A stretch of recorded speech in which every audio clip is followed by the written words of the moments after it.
Hello, hello,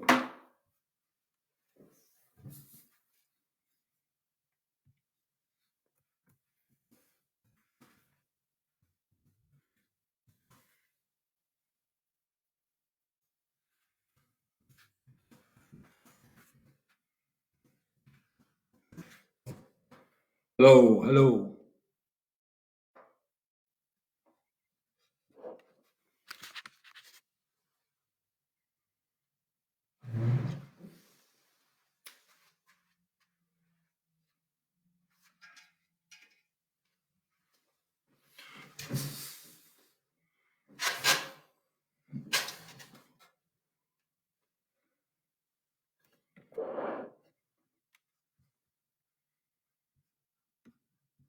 Hello, hello. Bonjour, bonjour.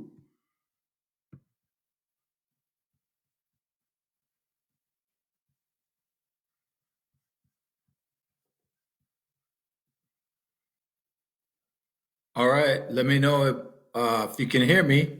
If you can hear me, say right on or something. All right, miigwech.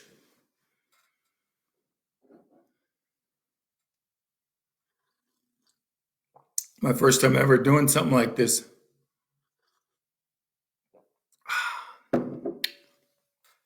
So, what time is it here? One more minute.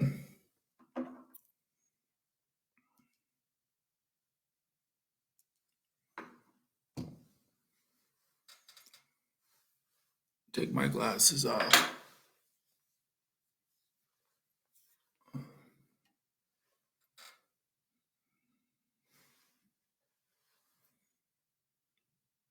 All right, let me know whenever you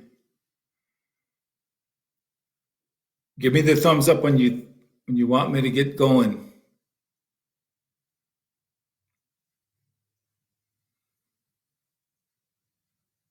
I better put my glasses back on.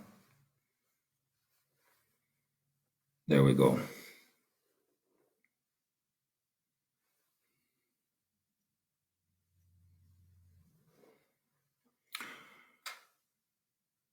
Yep. Give me the thumbs up like this whenever you're.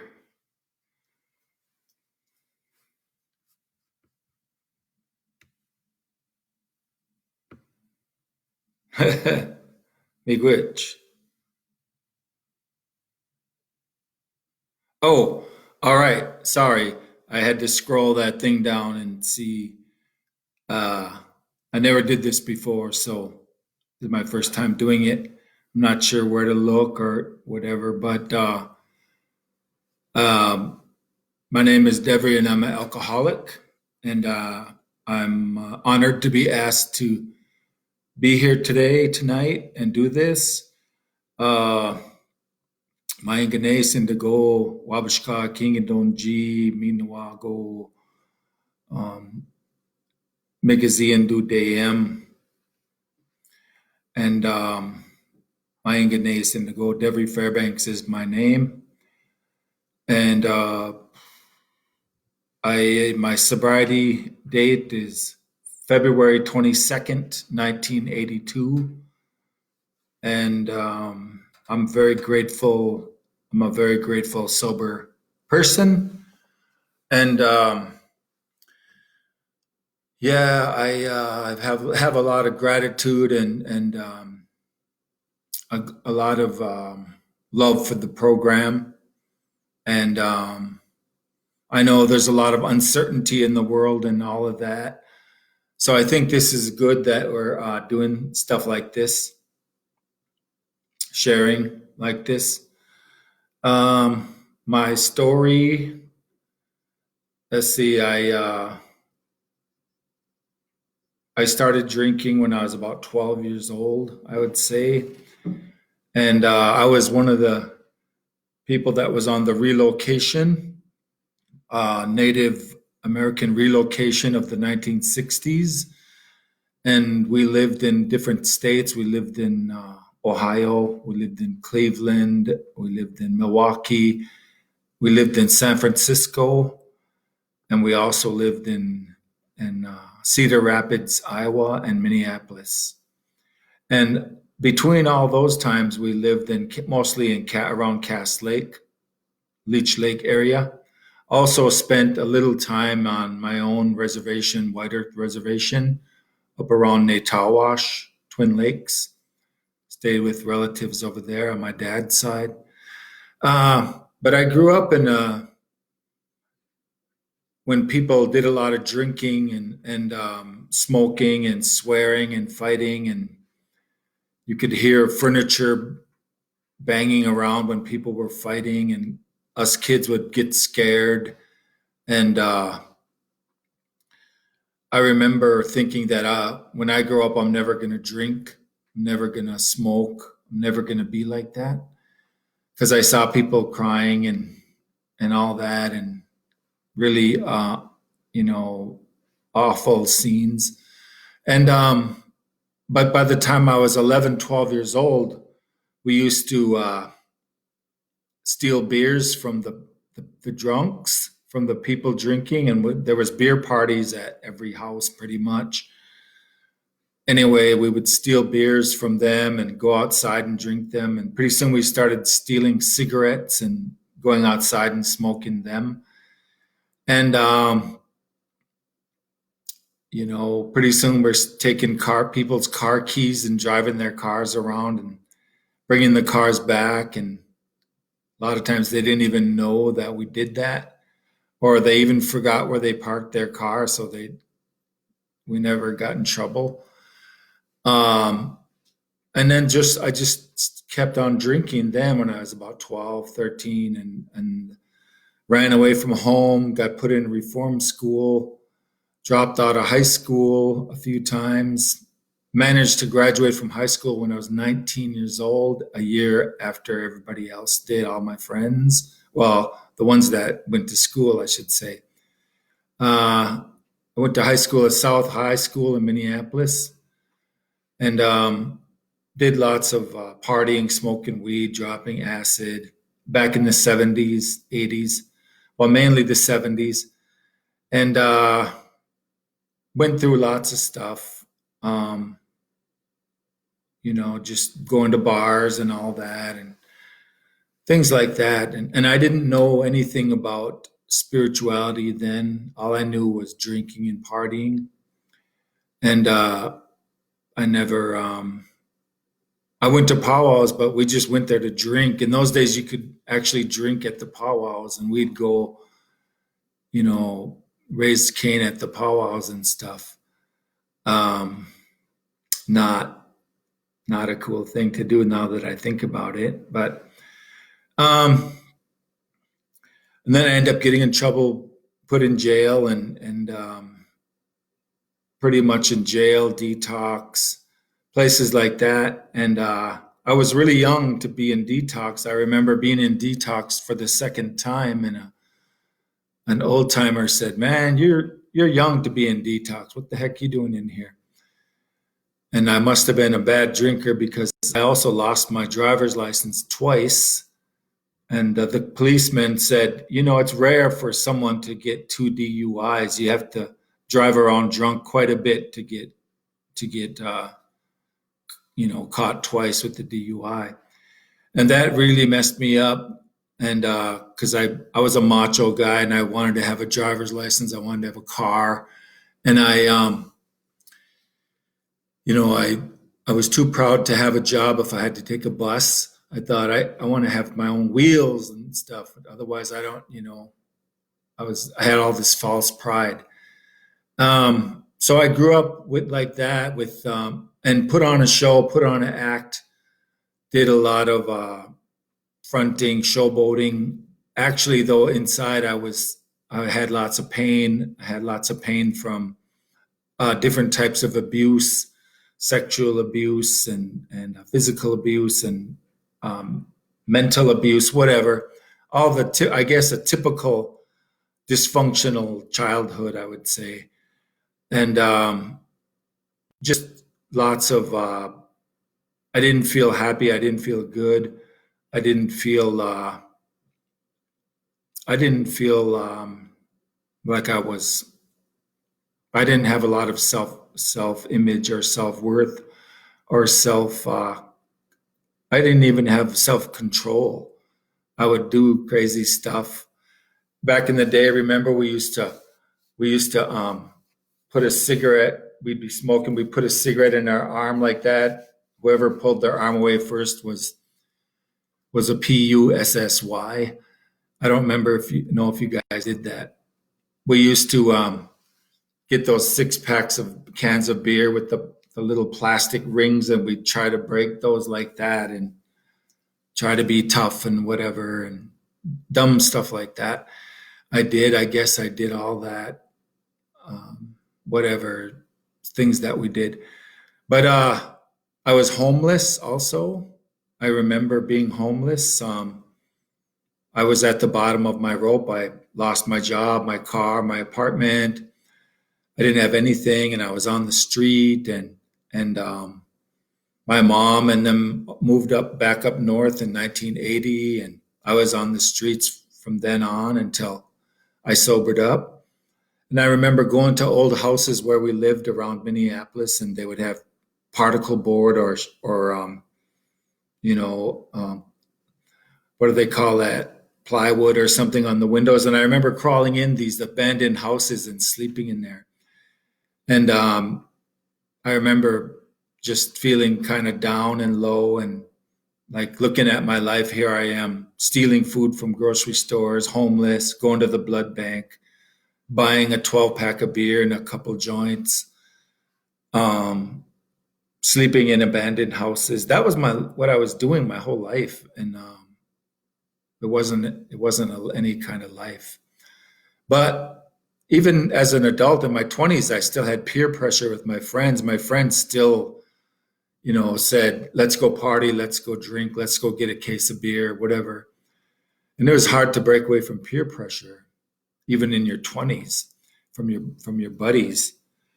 And in any case, a couple of guys that were in the American Indian Chemical Dependency Diversion Project out of Minneapolis, they they would go to the jail and talk to Native people that were in jail that couldn't afford a lawyer. And they talked to me. It was Herb S. from Mille Lacs, the late Herb S., and also Chris L. from Prairie Island, Dakota elder. Those guys talked to me, and they said, you don't have to go to jail. You don't have to go to the workhouse. We can talk to the judge. We can work on your behalf, and if you like, we could help you. And these guys talked to me, and my first instinct was to resist, but they were so convincing. They said, "Well, your way of doing things isn't working out so well, is it? You end up in work. You end up in jail, detox. You're headed to the workhouse. You're homeless. You go to the blood bank, the day labor pool, whatever." I had a good job with the St. Paul Union and the Roofers Union, but I drank that away. PISSED that away. And I remember it was the day John Lennon died, was the day that I got fired from my roofing job. Really good paying job too, but I didn't even care. But anyway, when I was in jail, those guys talked to me and they said you could go to treatment. And I did. To make a long story short, my friends were saying, "Don't listen to them guys. Just if you go to treatment, they'll brainwash you. Instead, just do your time. We'll get out next summer. We'll go partying, stuff like that." And I said, "Yeah, yeah." But then when I talked to those guys again, the elders, they were so convincing. I ended up agreeing with them, and I said, "Okay, tell the judge I'll do it. I'll go to treatment." I went to treatment at the New Visions Treatment Center in Minneapolis. The director was Native, the late Marvin R., and the counselors were Native. There was one or two white counselors there, but Native people worked there. Don, the head of the Indian Chemical Dependency in Minnesota now, Don M. was the counselor there at the time. And I went to treatment, and it was amazing. It was I feared the hot seat. I remember going to group, and there was always someone in the hot seat where we would work on that person. And I remember I was deathly afraid of going in the hot seat. I was deathly afraid of being in the hot seat. But then, um, as a few days went on and time went on, I couldn't wait to get in the hot seat because when whoever was in the hot seat, we would work on them, work on their issues, work on their problems. And I couldn't wait to get in the hot seat there. And eventually it came to my day and I got in the hot seat. And I remember too, um, guys would say, I'm never going to cry. They can put me in the hot seat, but I'll never cry. Guys would say that. And I said that too. I believed that. I said, yeah, yeah, I'm not going to cry, man. But when I got in the hot seat, sure enough, they worked on me, and I ended up crying. I ended up telling my stuff. And in treatment, they'll work on you. They'll say, "No, you're lying. You're BSing. You're holding back. There's more. Come on, give us the truth. Give us more. Give us everything, man. Don't be holding back." And because of course I would want to bluff my way through or whatever. Being an alcoholic, we always want to scam our way through or anything, you know. But I couldn't bluff them. They were on. They watched me. We all watched each other's movements, our breathing, our mannerisms, our body English. And you couldn't, what do they say? You can't bullshit the bullshitters. So I ended up spilling my guts there. And I ended up liking treatment. I liked it because it was safe. It was a safe space, a safe environment, a lot like the rooms are, you know, the AA rooms are now, the meeting rooms are safe. An old timer told me that the safest place in the world is our AA room. You can't get in trouble there. But I remember being in treatment and it was safe. We went to group, we went to sweat lodge, we went to pipe ceremonies, feasts, talking circle. We went to other places for groups and meetings. And we went and played volleyball, we went and played softball, we went to powwows, stuff like that. And I remember the life of treatment was such a peaceful, pleasant thing. It was very.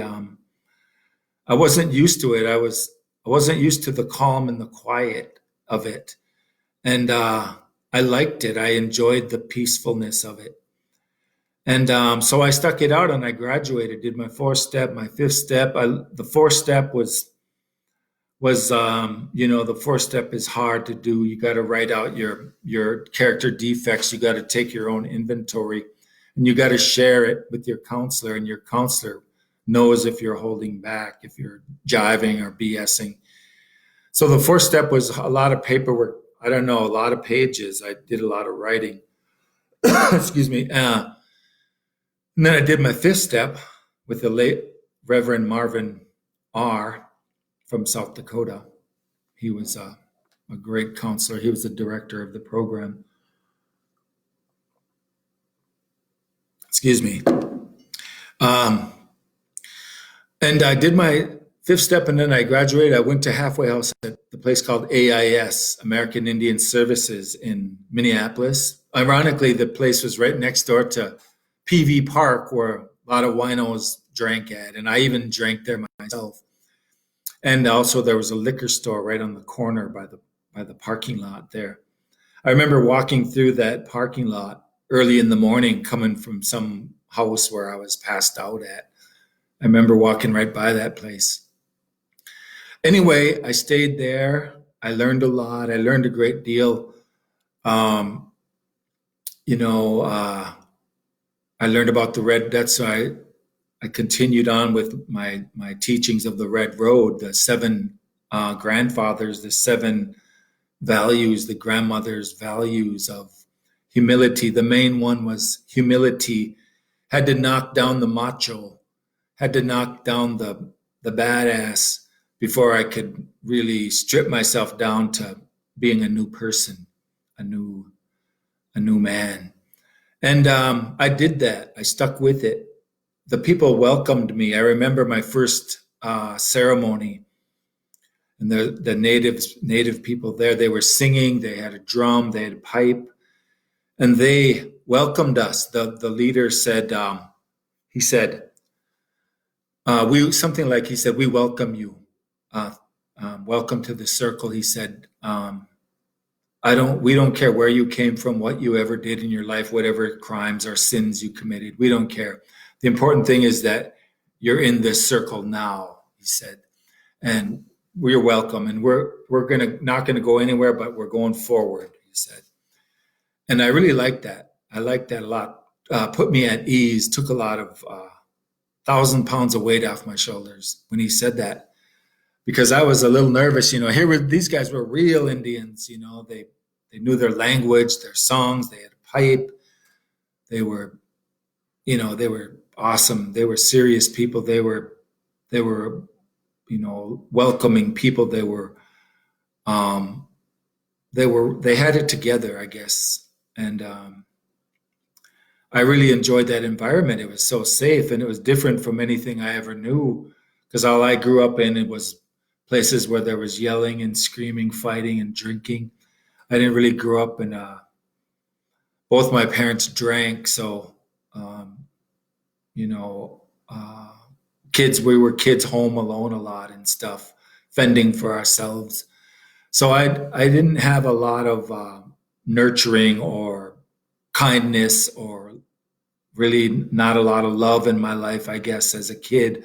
My folks never said they loved us unless they were, half shot or buzzed up or drinking. They always kissed us, told us they loved us. But when they're sober, they never did. Never did. Anyway, so I loved the sobriety, the sober life, living at the halfway house. I saved up money. I got my license back. I started going to college, junior college. I got my own apartment. I got a car, got a job, and I remember I still had to do community service for the judge, and I did community service at the Branch Catholic Welfare Center in Minneapolis by Franklin Avenue, right across from the old AIM office there. Um, and I did community service at the Branch Catholic Charities. It was like a food shelf, a clothing shelf, and I volunteered there. I worked there, and I gave people clothes and food and kids' toys and stuff. That's what the program did. And I remember I enjoyed doing that. I remember people were so happy to get clothes and people were happy to get food and stuff. And I remember I really liked that type of work. And I worked there later after I got my license back and I drove the van, went out doing pickups and stuff. I really liked helping the people that way. And it's something I never dreamed I would be doing. Anyway, I found that I enjoyed helping other people, serving other people, helping them. And I knew what it was like because I was down, I was homeless, I was on the streets, whatever. Um, and so I enjoyed that. And then I got my own apartment and I continued on with college and working. Um, Went to a lot of powwows. I had an outfit. I remember um, when I got my first outfit, and it was fun, and the guys were joking around, and old timers, and come on, wear an outfit. Come on, make an outfit. Because I used to go to the powwows and go around on the inner tribal like that, and the guys said, "Nah, man, time for you to have an outfit and stuff like that." And I was still kind of shy and everything, but I ended up doing it, and I found that I really liked it. I loved going to the powwows, camping out, going to the camps, and visiting and stuff like that. And I remember when I started dancing, I had these little bitty bells about the size of a nickel, little bitty round bells, and I was like ting ting ting ting. And I remember this old timer, he had these great big cowbells and he had them on his big old high top work boots. And he'd be walking around at the powwow and just loud and my little bells, ting, ting, ting, ting. And he was teasing me, hey, you need some man bells, he said. And I remember I was all embarrassed and everything. And then there's some people that still remember that, say, hey, did you get any man bells yet? And eventually I got more bells and stuff. And one of the things about the powwows I liked was people would give you pieces for your outfit. I remember I had a pretty sad outfit. I was poor and everything. And people would give me little articles to put on my outfit. And I really liked that too about sobriety, how people were. People were so nice, and it helped me stay sober. It helped me stick with it, and I realized I never want to do anything else but be sober because I know that if I drink, I'll probably get in trouble. You know, I got run over by a car, I got shot, I got burned, I got caught with a knife, got in fights. Um, there was times I woke up with a black eye, bloody nose, puke up on my shirt, peed in my pants. I was a mess. We used to have long hair. Hair would be all messy and everything, looking all rugged and stuff. And I didn't want to go back to that. I didn't want to go back to the uncertainty of being homeless and just the despair, living in despair of shame, wondering where I was going to get some food, wondering where I could take a shower or a bath somewhere, whatever. And so the Red Road helped me stay sober. It gave me a lot of strength. It gave me a lot of courage. And when it gave me courage, it also gave me confidence to go on, to keep going. The amazing thing about the Red Road was it made me feel good about myself and go on, do more, try a little bit more, keep growing.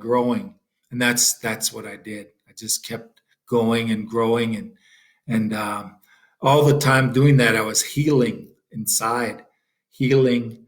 And one of the things I learned was that we have to forgive ourselves before we forgive anybody else. And I thought that's pretty cool, you know. I did at first. I was scared. Didn't understand it, but after now, I think it's important.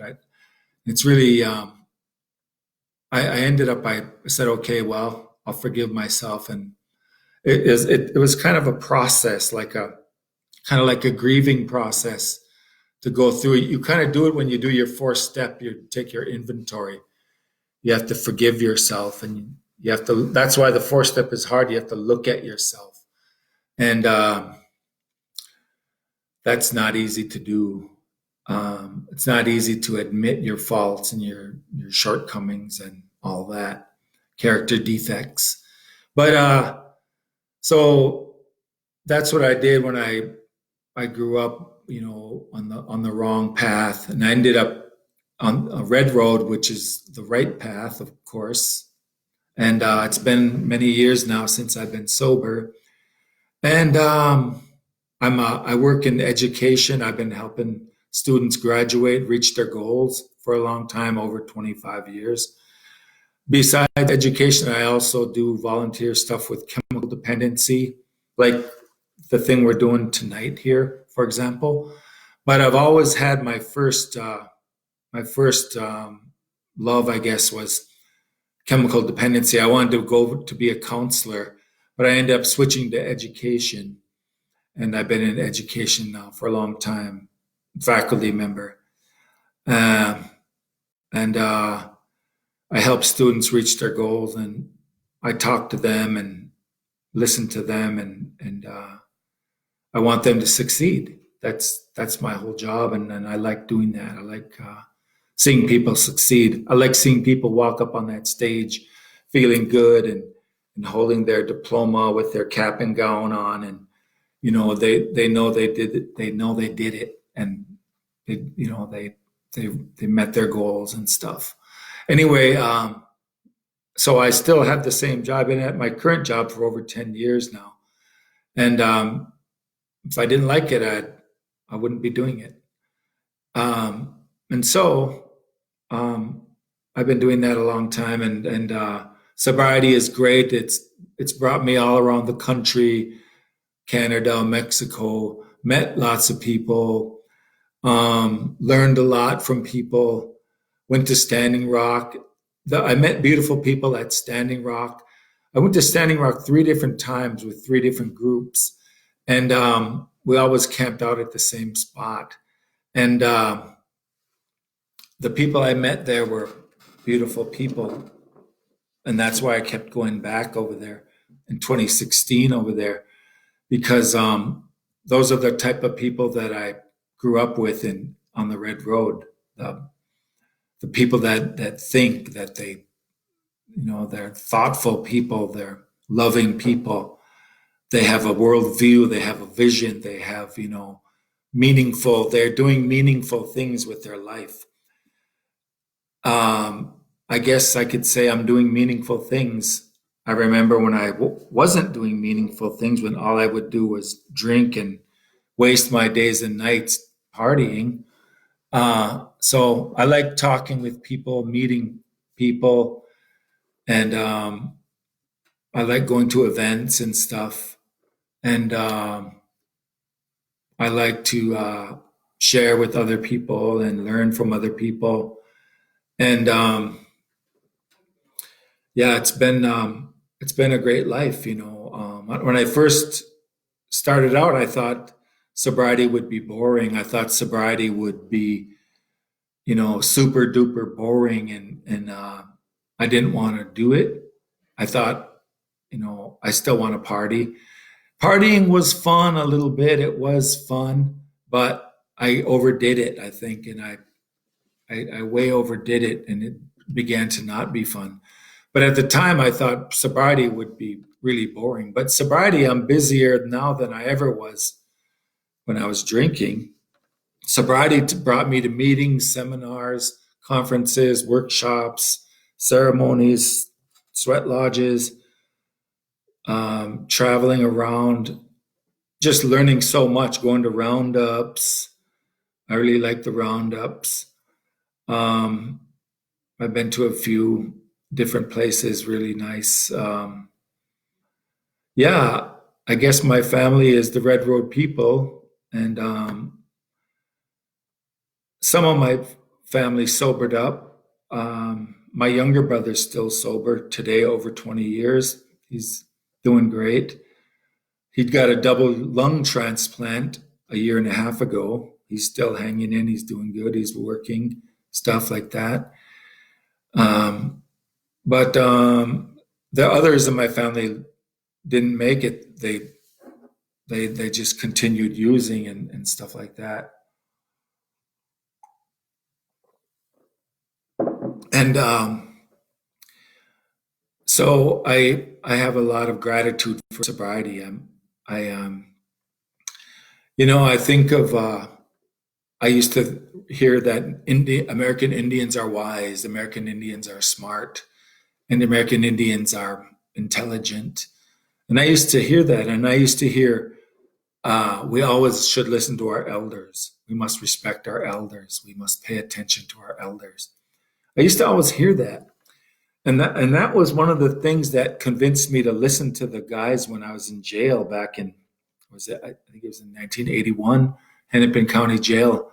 Chris and Herb, um, they were telling me that what good is it to be Indian if you don't use your wisdom? What good is it to be Indian if you don't listen to your elders? You know, and I thought that made a lot of sense. You're right. Why? What good is it if you don't pay attention? If you don't use your ability and your gifts from the Creator? And so I listened to them guys. It's amazing that I actually listened to them guys. I must have been ready. I was 24 years old at the time, but I had been drinking for a while and went through every emotion you could think of, every bad emotion. A lot of down times, bad times. When I was 15 years old, I got shot. I was in the hospital for over a month. Um, Stuff happened to me, and my arm caught on fire. One time, I passed out at a powwow. I passed out on the ground right by the fire. Um, my cousin was fighting one time, and somebody had a knife, and I didn't even know I got cut up on my arm. I didn't even know it till later.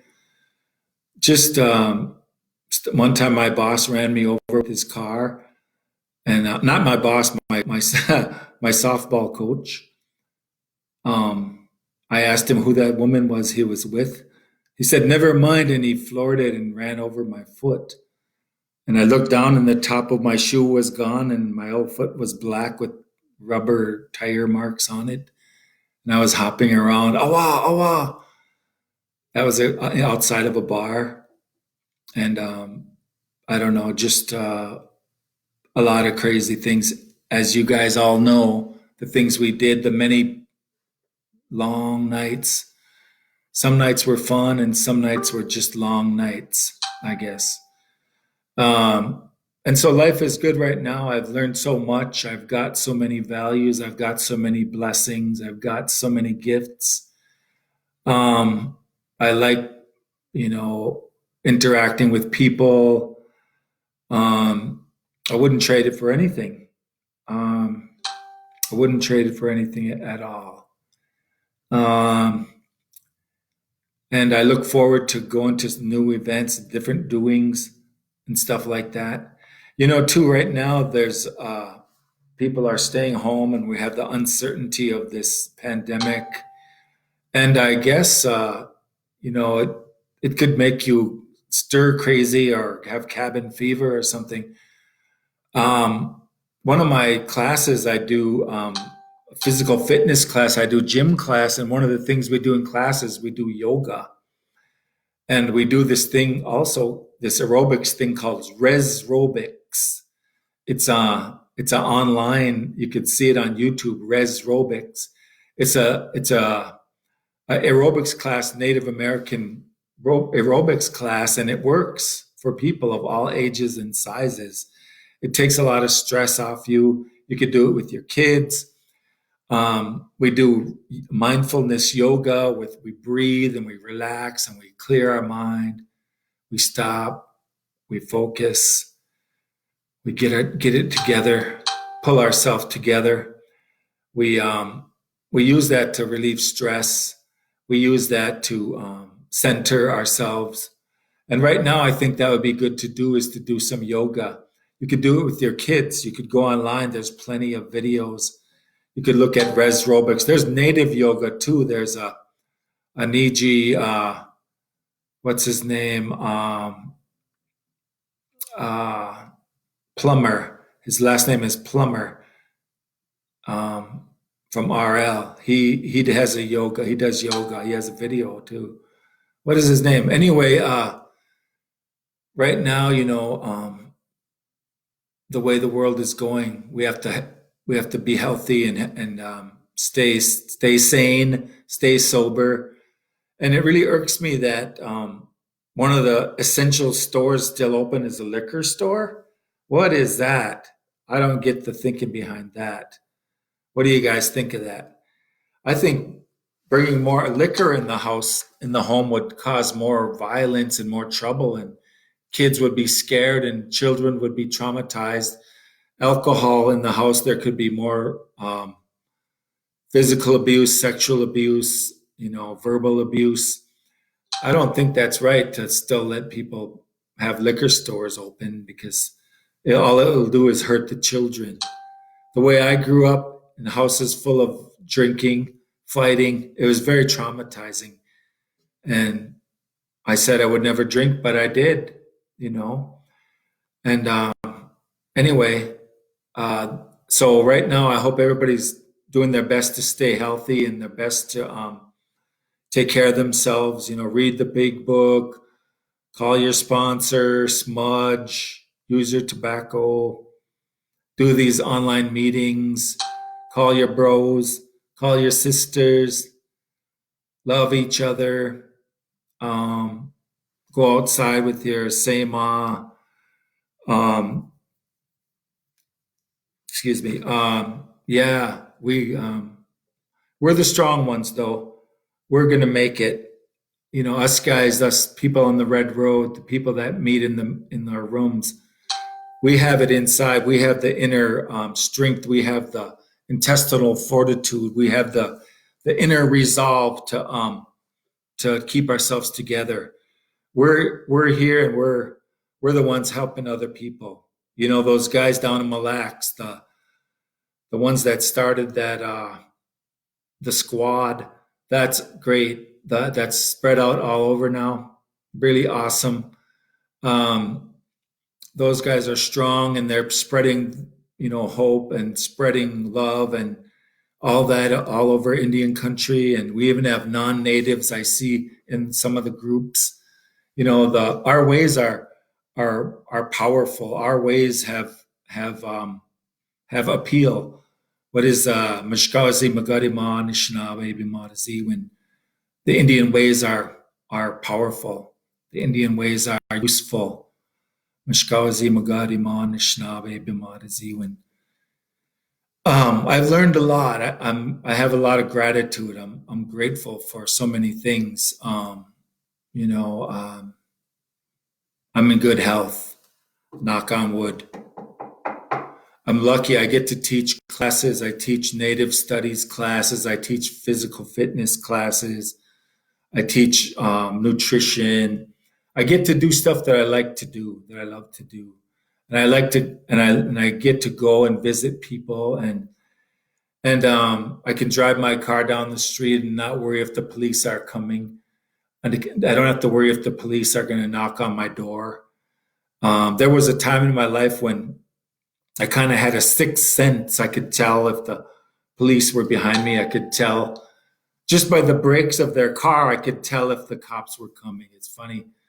My friends and I, we could tell if cops were around just by the sound of their brakes.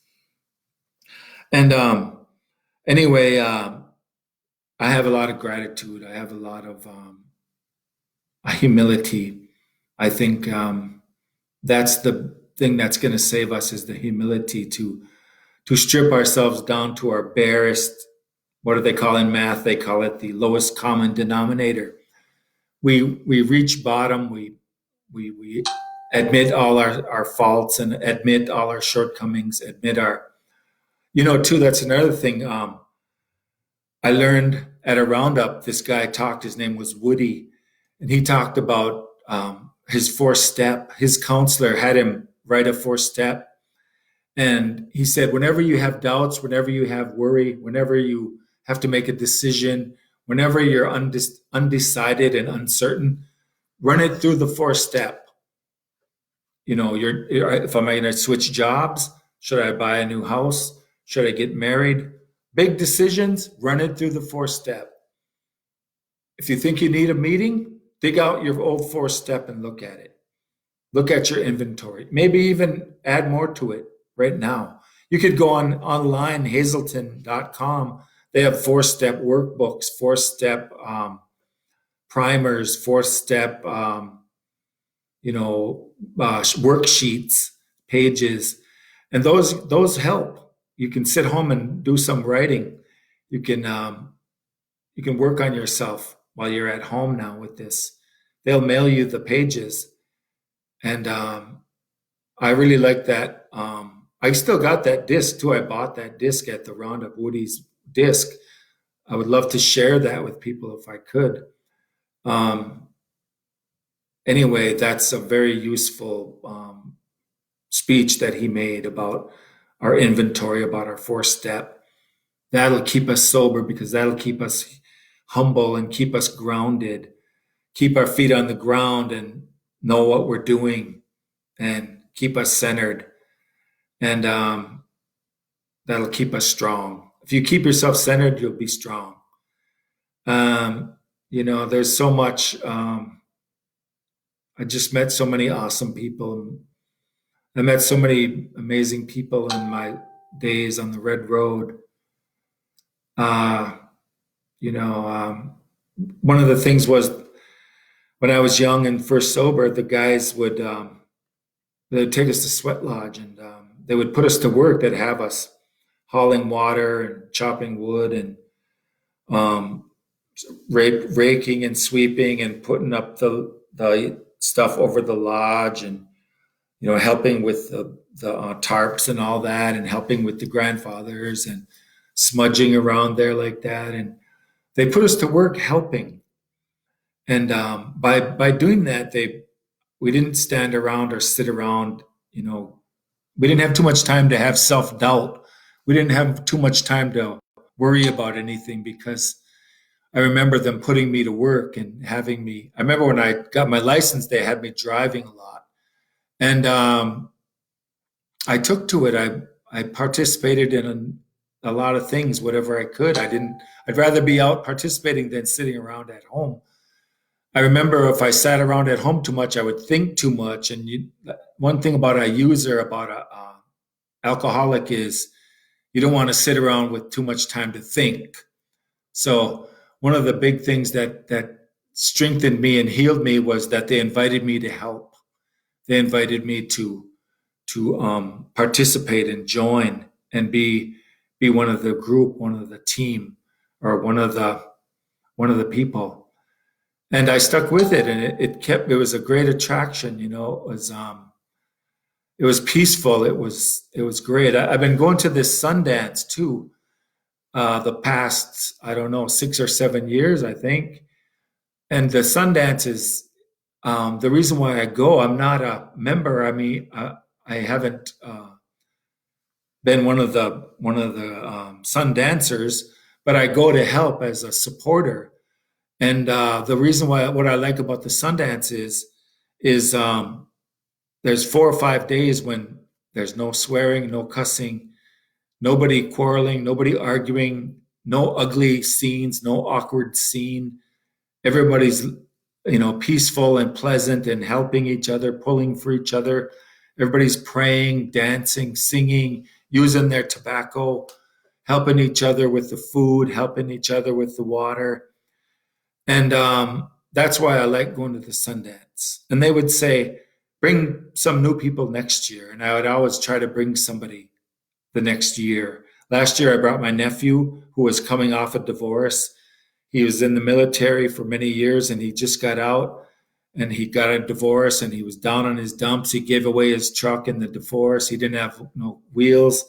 He was sitting around at his ma's house, and he was depressed, and he didn't have a job. So I asked him, "What are you up to, man? Let's go. Let's go. Let's go to this thing." And I brought him to the Sundance. They put him to work over there. He's a strong young guy, and they put him to work. Boy, he worked his butt off. He loved it. He met people. He met awesome people there, and it had an effect on him the same way it had on me. Now he wants to go back. He wants to bring his mom. He wants to bring his brother. He's got brothers that still drink, that still use. He wants to bring them.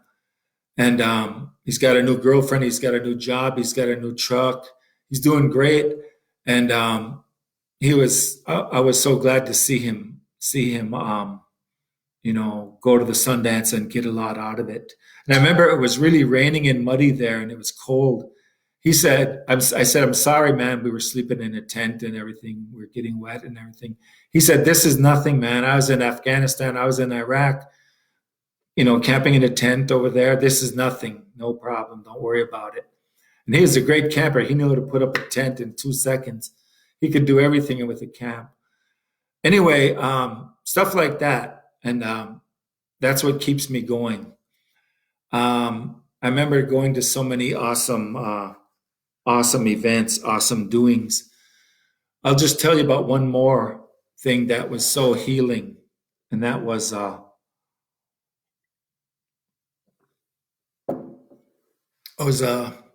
series of events, a ceremony over at the Shooting Star Casino Event Center in White Earth. I don't know, quite a few years ago. They had a huge mental health well-variety conference there, and they had speakers from all over come go there. And they had one event in that huge ballroom where they put all the men on one side of the room and all the women on the other side of the room. And they gave us a flip chart, and they had us do some brainstorming and writing on the flip chart. And I remember we had to write a bunch of stuff on the flip chart, and I volunteered to do the writing because I'm a teacher and I was always up at the board writing anyway. So I was up there doing that. And then when they pulled us back together all in the group, they said, "Now I want you to share your thing with the other, like we were the men's group and they were the women's group." They said, "We want you to share your work with the other group, with the women." And I said, "Okay." And well, I said, "But first, I said I would like to defer to the women and let them go first." And well, there was two guys there that were elders that were older than me, but they wanted me to be the spokesman, and I didn't really want to.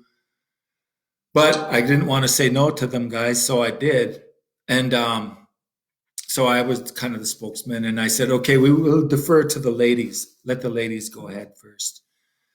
And the ladies did something that I'll never forget as long as I live. What they did, they they told us all to go in the center of the ballroom, all the guys, bunch up in a big circle like that in a group, and they did that. And then the spokesman for the women, she went over to the drum group and she whispered in their ear to sing a song, like a round dance song, honor song. And so the women, all they did was make a big circle around all the men, huge. There was more women there than men, huge circle, and they all held hands like that. And all they did was round danced around us. They didn't say a single word. That's all they did. And we were all trying not to cry, but I think we still cried. And the guy next to me was a Vietnam vet, and I could feel the muscles in his arms. He was just shaking and crying, and it was amazing, and it was the most healing thing. And that's all they did. They didn't do anything else. They just danced for us like that, and they just said, "We love you," and it was when they got done, it was our turn, and we had wrote a bunch of stuff on this flip chart over here, but I just forgot all about those words on the flip chart. I just excuse me. I said well, I'm kind of speechless. I don't know. I was trying to collect myself, and I said, we wrote some stuff over here, but we we don't care about that. And now we don't care about that. We just want to say thank you. We just want to give you a hug, shake your hand. Um, we'll never be able to top that. What you did. We'll never be able to top that round dance you did for us, and loved us, and said you loved us, and there's nothing we can do better than that, or anything close to that. So I guess on behalf of the men here, I just hope you forgive us. I just want to say thank you and forgive us for everything I know what did we do? You women, you gave us chances. You gave us the benefit of the doubt. You cooked for us. You fed us. You believed in us. You helped us, and we let you down. We lied to you. We ran away from you. We let you down. And yeah, I said, all we can say is we're sorry, and we love you, and we hope you forgive us. And there's not much more we can really say. Really, that dance was the most healing thing. I think all the guys were crying a little bit, and we were speechless. And so that was so healing. That was I'll always remember that. The ladies didn't have to say one single word. They showed us their love, and they accepted us, and they forgave us. And that was I always thought, if I'm ever gonna be a part of a ceremony, or be part of a workshop, I want to do something like that. I thought. I don't think I can ever do it as good as them, but that was an amazing thing. That was. I know there's people around that was still there. That was there, that are still around now. But maybe some of you guys listening in or watching here was there. It was. Yeah, it was great. I think we should, I don't know, that's the most loving thing I think I ever saw right there. You know, it was so what us guys did was I said, let's make a line here and let's shake hands and let's give out hugs and stuff. And they had cups of water. I could barely talk. I had to sip some water and they were smudging people and they're giving hugs. And it was so good. It was really, man, it was good. I think next time we have a big gathering, we should do that, something like that. I'll be glad to help with it. And, you know, there's just so much amazing stories that we have. We all have stories. We all have recovery stories that are, you know, I like to say that an amazing metamorphosis occurred. Amazing, um, an amazing magical thing occurred, and that was to believe in yourself, to love yourself enough to stay on the red road. If you love yourself enough, you can do anything. And that's the hard part, I think, in our treatment, in our work, in our program, is to love ourselves because we still have bouts of depression, we still have anger, we still have rage, we still have character defects, and I think forgiving ourselves is the most healing thing we can do. I don't know, and I just I don't know. There's so much. Um, I just say work your program. Do keep doing what you're doing. Love yourself. Go to the person next to you and say, "Right on, bro," and whatever they do. And or I guess we can't. I guess we can't really touch each other right now. But see, what time is it here? Yeah. Uh, so yeah, it's just really great to be sober and the Red Road, the Miskimikina, the Red Road is great. I've sobered up with Dakota Brothers, Lakota Brothers, Cree, Ojibwe, Menominee, Potawatomi, Navajo, lots of bros from lots of tribes, Mexican brothers, white Caucasians, African American. I've had friends from all. I don't care who they are. If they're a good person, a good citizen, a good neighbor, a good parent, I don't care what you are, what your religion is. If you're a good person, that's good enough for me. So I've been to meetings with white people. I've been to meetings with all different people, and I just it's that's the life, man, and that's the way to go. Um, I don't know. There's just a lot of awesome things in the world, and we're the strong ones. We're the ones that have the inner, like I said, the inner resolve to pull us through. We're the ones. We're the nurturers. We're the helpers. You guys be proud of yourself. All of you guys, pat yourself on the back. Be proud of it. Be proud of yourself. You're awesome. You're great. You guys help me. You know, you guys do so much. Um, you guys are great.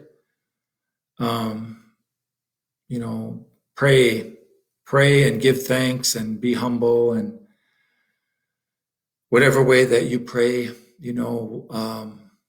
it's the world isn't so bad. If you ever feel down, don't get too down on yourself. Everything will be okay. Don't get too down on yourself. You'll be all right. You're stronger than you think. Call somebody up. Call one of your friends. Call one of your bros. Write a letter to somebody. Go buy some stamps at the post office and some envelopes and write letters to people. Get their address. Write them a letter. Stuff like that. Sobriety is great. I remember talking to a group of guys at a halfway house, and I told them about when I used to go to prisons and visit guys in prison. And these guys would be writing letters they'd put about 34 pieces of paper in one envelope, and the whole envelope would be just fat.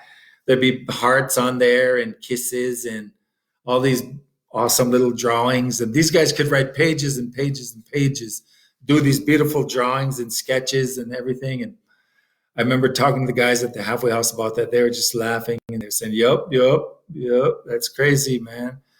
And guys would write to their girl and say, "I love you, and I promise I'll be good," and everything. And then they'd get out, and a month later, they're beating her up again, and they're being abusive again, and they'd be right back in jail again. And I talked to the guys about stuff like that, and they said, "Yep, that's right. Yep, that was me. Yep, yep." And so there's a lot of sharing we can do. I think it's almost time to quit. So, but I think there's a lot of sharing we can do and helping each other. And it's a beautiful life. It's a beautiful, you know, you guys are great. You guys are everything, man. You guys are the future. And I think we'll be okay. So, misa go, meet you. Misa, meet you. Thank you very much. Miigwech. Bizendaoye. Thanks for listening to me. How? Miigwech. I think it's about almost a few more minutes. So, I don't know. Thanks a lot, you guys. Miigwech. You guys are great. I can't wait to go back to do some more gatherings and see everybody. It'd be so great to be seeing everybody again. All right. I don't know if my clock is on. What I can't even see here. Hold on. All right. It looks like I got 1 minute. So with that, I'll bid you adieu and say good night. And it's been fun doing this. It's kind of fun. I like it. I don't know. I'm sure how to do this. Oh, it says end live video. I think that's the one. I suppose I better click on there. So you guys are right on. That's all I can say. Oh, it's 8 o'clock. I guess that's the magic minute. All right. Gigo Albumin. Ahaw.